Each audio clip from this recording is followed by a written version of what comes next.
আজকের ভিডিওটা তাদের জন্যই যারা আমার মতো একদম দই বানাতে গিয়ে ডাহা ফেল করে নিরাশ হয়ে বসে আছো যে আমার দ্বারা আর দই পাতা সম্ভবই না, যেমনটা আমার হতো আর কি। গরমের সময় যদিও বা যেটুকু বা জমতো, শীতের সময় কিন্তু একদমই জমতো না আর কি। তো একদম যেমন পেতে রাখতাম তেমন দুধের মতোই থাকতো, যদিও বা জমতো হয়তো বা আধা জমেছে আধা দুধ হয়ে পড়ে আছে। তো তখন একদমই নিরাশ হয়ে গেছিলাম যে আমার পক্ষে আর সম্ভবই না। তো তখন অনলাইনে দেখেছিলাম এই দই মেকারটা। তো সেটা অনেক আশা নিয়ে, যদিও বা ভেবেছিলাম হয়তো বা পারবো না, অনেক দ্বিধাদ্বন্দ্ব নিয়ে ভাবলাম যেহেতু খুব একটা দাম না, সেহেতু একবার ট্রাই করেই দেখি। তো সেটা কিনে এখন দেখতেই পাচ্ছ যে আমার দইটা কেমন হয়েছে। তো ভাবলাম আমি যে আমার মতো ডাহা ফেল করা মানুষ যদি এত সুন্দর দই জমাতে পারে, তো কেন নয় সেটা আমার বন্ধুদের সঙ্গে শেয়ার করবো না বলো। তো তোমরা আমার ভালোবাসার মানুষ, তো চলো তোমাদের সঙ্গে আমার দই পাতার রেসিপিটা শেয়ার করি। তাছাড়া আমার একটা প্রিয় দিদিভাই আছে, দেবযানী দি, তো অবকাশে দেবযানী, চাইলে তোমরা চ্যানেলটা ভিজিট করতে পারো। দিদির ভিডিওতেও অনেক ট্রাভেল ভিডিও, অনেক ব্লগ ভিডিও পেয়ে যাবে। তো চলো দইটা আমি কিভাবে করলাম সেটা তোমাদের সঙ্গে শেয়ার করি। তো এই যে তো নমস্কার বন্ধুরা, আমি তোমাদের মুক্তা। আমার নতুন একটা ভিডিওতে তোমাদের সবাইকে অনেক স্বাগত আর অনেকটা ভালোবাসা। তো চলো দইয়ের রেসিপিটা যখন শেয়ার করতে এসেছি, তো চলো আজকে রেসিপিটা শেয়ার করেই ফেলি। তবে হ্যাঁ, দুধটা দই পাতার জন্য একটু ঘন, মানে পিওর দুধটা হলেই ভালো হয়। আমি গরুর দুধেই পাতি, অনেকে শুনেছি গুঁড়ো দুধেও ট্রাই করে, মানে পাতে দইটা, কিন্তু আমি কখনো পাতিনি, তো সেজন্য আমি সেটা বলতে পারছি না। তো আমার দুধটা মোটামুটি বেশ ভালোই পেয়েছিলাম। এখানে আমি পুরো 1 লিটার দুধ নিয়েছি। 1 লিটার দুধটাকে বেশ সুন্দর করে জাল করতে হবে, তবে খুব হাই ফ্লেমে জাল দেওয়ার চেষ্টা করো না, তাতে করে মানে খুব একটা ভালো হয় না। আমি দেখেছি বেশ মিডিয়াম হিটে, না যে কোনো দই পাতা বলো বা রান্না বলো, মিডিয়াম হিটেই কিন্তু ভালো হয়। তো এই যে দুধটাকে আমি বেশ ভালো করে জাল করছি। আর যারা মিষ্টি দই করতে চাও, তো তারা এর মধ্যে চিনি অ্যাড করতে পারো। তো আমি এখানে চিনি অ্যাড করছি না, এটা হবে টকও হবে না মিষ্টিও হবে না আর কি। চিনি ছাড়া যে দইটা, শুধু দুধটাকে বেশ সুন্দর করে জাল করে নিলে কিন্তু এমনি একটা মিষ্টতা এসেই যায়। তো এই দেখো জাল করতে করতে কিন্তু আমি দুধটাকে একদম হাফ করে ফেলেছি, দেখে বুঝতেই পারছো। তো এই যে দেখো দুধটাকে ঠিক কতটা ঘন করে নিয়েছি, বেশ বেশ ভালোই ঘন হয়ে গেছে, কিন্তু সাইডটা দেখে বুঝতে পারছো একদম পুরো হাফ। তো এটাকে এখন ঠান্ডা করতে দিয়েছি, আর ঠান্ডাটা খুব করতে হবে। আর দই মেকারের মধ্যে কিন্তু এরকম একটা দইয়ের বাটি থাকে, তো যে আমার দই মেকারে আমি এরকম বাটিটাই পেয়েছি।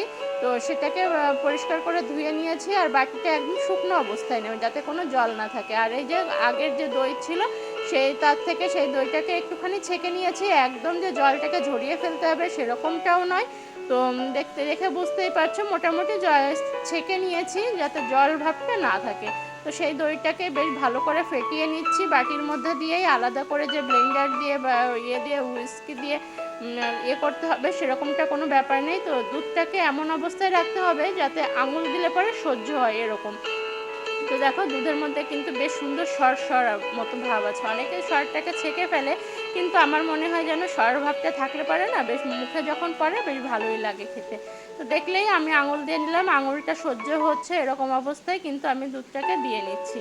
তো এই যে দুধটাকে এর সঙ্গে পুরোটুকু দিয়ে দিচ্ছি। আমি 1 লিটার দুধটাকে জাল করে হাফ লিটার মতো করে ফেলেছি। আর তোমাদের দুধ যদি আরও ভালো হয়ে থাকে, তো তোমরা 1 লিটার দুধকে জাল দিয়ে 3 পোয়া মতোও করে নিতে পারো। তো এবার দুধটাকে আমার আগের যে পাতা দইটা ছিল তার সঙ্গে বেশ ভালো করে ফেটিয়ে নিচ্ছি, মানে মিশিয়ে দিচ্ছি। ফেটিয়ে তো আগেই নিয়েছিলাম, বেশ সুন্দর করে মিশিয়ে দিলাম। দিয়ে এবার করে নেব এখন দই মেকারে দইটা দিয়ে আর কি, দুধটাকে দিয়ে দেবো। দই তো এটা জমে তবেই না দই হবে, তাই না? তো চলো এখন দই মেকারে দিয়ে দিই। আর এই দই মেকারটা কিন্তু আমি প্রায় 1.5 বছর ধরে টানা ইউজ করছি, একদিনও কামাই দিনে, আর খুব ভালোই সার্ভিস দিচ্ছে। ঈশ্বর না করুক, আমার দই মেকারটা বেশ ভালো করছে। তো বেশি বলবো না ভাই, বেশি বললে পরে না সে জিনিস আবার বেশি দিন টেকে না। তো দেখতেই পাচ্ছ, আর এই যে বসিয়ে দিলাম, আর উপরে যে প্লাস্টিকের একটা ঢাকনা থাকে সেটাও বসিয়ে দিয়েছি, আর এই যে এখানে দিয়ে দিয়েছি। তো এভাবে সারা রাত থাকবে। এখানে এটা 5-6 ঘন্টার মধ্যেও জমে যায়, কিন্তু আমি রাত্রে যেহেতু দইটা পাচ্ছি, তো আমি এটা কিন্তু সারা রাতই ছিল। তো চলো তোমাদের সঙ্গে সকালবেলা ফিরে আসবো, একদম এসে দেখাবো। আর এই যে দেখো সকালবেলায় ফিরে এসেছি, লাইটটাকে অফ করে দিলাম, আর এই যে এখন এটাকে বার করব। তো চলো তোমাদের সামনেই বার করছি, আমি কিন্তু এর আগে বার করিনি দইটাকে, ভাবলাম তোমাদের সঙ্গে একদম ডাইরেক্ট দেখাবো যে দইটা ঠিক কতটা পারফেক্ট হয়েছে। তো এই যে দেখো দই করে নিচ্ছি, আর যখন ঢাকনাটা তোলা হয় না, তলার যে ঢাকনাটা মানে বাটির উপরে যে ঢাকনাটা দেওয়া হয় ওটা একটু ঘামা ঘামা ভাব থাকে, তো এতে করে তোমরা ভয় পাবে না একদমই। তো এই যে দেখো দইটা কিন্তু একদম পারফেক্ট হয়েছে। তো তোমাদের চলো একটুখানি কেটে দেখিয়ে দিই। তো তোমরা এরকম একটা দই মেকার কিনে নিতেই পারো। তো এতে কিন্তু শীত গ্রীষ্ম বর্ষায় একদম সব সময় অল সিজনে একদম এরকম বেশ পারফেক্ট একটা দই পাবে। আর এটার দামও খুব বেশি না, এটা খুব সম্ভব যেহেতু 1.5 বছর হয়ে গেছে, তো খুব সম্ভবত এটা 500 টাকার মধ্যেই ছিল, 425 কি 30 এরকম নিয়েছিল, সব ডেলিভারি চার্জটা সব কিছু মিলিয়ে আমার কাছ থেকে প্রায় 500 টাকা মতোই দাম পড়েছিল। তো বেশ সুন্দর হয়। তো এই যে ভিডিওটা এখানে একটুকুই রাখছি, খুব আজে বাজে বকে ভিডিওটাকে বড় করতে চাইনি।